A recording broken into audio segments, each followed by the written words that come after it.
የባህር በር እኔ ማስታወቂያው ሁሉ ትዝ ይለኛል። ኢትዮጵያ የባህር በር ያስፈልጋታል ብሎ ነው የሚጀምረው ማስታወቂያው። ቆይ ስንት ዓመተ ምህረት ነበር? መጋቢት 15 2000 ዓመተ ምህረት ነው። 2000 ሚሊኒየም የኢትዮጵያ ሚሊኒየም የተመረቀው ፊልም የተመረቀው በኢትዮጵያ ሚሊኒየም 18 ዓመት ማለት ነው። ያ ማስታወቂያው ራሱ እና ኢትዮጵያ የባህር በር ያስፈልጋታል ብሎ ይጀምርና አያስፈልጋትም ተባልክ መሰለኝ ጸጣልክ ደግሞ። ዋናው ቁም ነገር ኢትዮጵያ የባህር በር ወይም ወደብ ያስፈልጋታል። የማይሞከር የማይታሰብ የማይደፈር ግን የሚቻል አዲስ ፊልም የባህር በር ዳይሬክተር ጥላሁን ጉግሳ። የባህር በር ያኔ ያስፈልጋትም ተባሉ። አሁን ኢትዮጵያ የባህር በር ያስፈልጋታል። ያኔም ቢሆን የኢትዮጵያ ሕዝብ አያስፈልገኝም የባህር በር አላለም።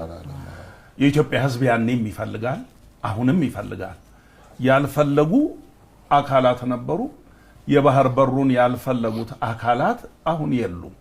ስለዚህ የሚፈልጉ ኃይላት ናቸው ያሉት እና ጥሩ የተመቻቸ ጊዜ ተፈጥሯል።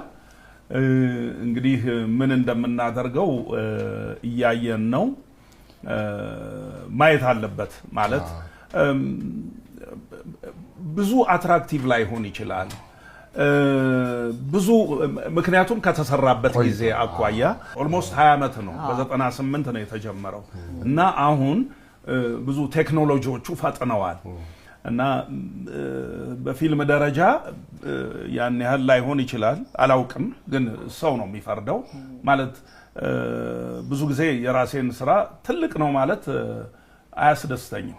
በቃ ሰው ነው የሚያውቀው። ትልቅም ይሁን ኮሳሳም ይሁን ሰው ነው የሚያውቀው። ግን ምንድነው ሐሳቡ ትልቅ ነው። ሐሳቡ ነው ዋናው እና የተሸከመው ሐሳብ በሚገርም ሁኔታ ደግሞ የሚለው ፊልሙ ያኔም እኛ አደራ በላ ትውልድ ነን ነው የሚለው። የኛ ትውልድ አደራ በላ ነው። ለምሳሌ እኔ ነው የሚለው።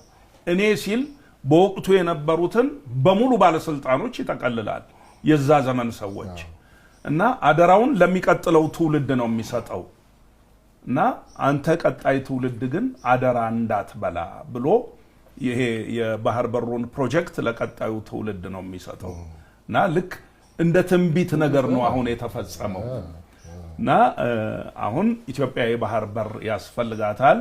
ጠቅላይ ሚኒስትር አብይ አንስተውልናል። አጀንዳውን የኢትዮጵያ ሕዝብ አጀንዳ አድርገውታል።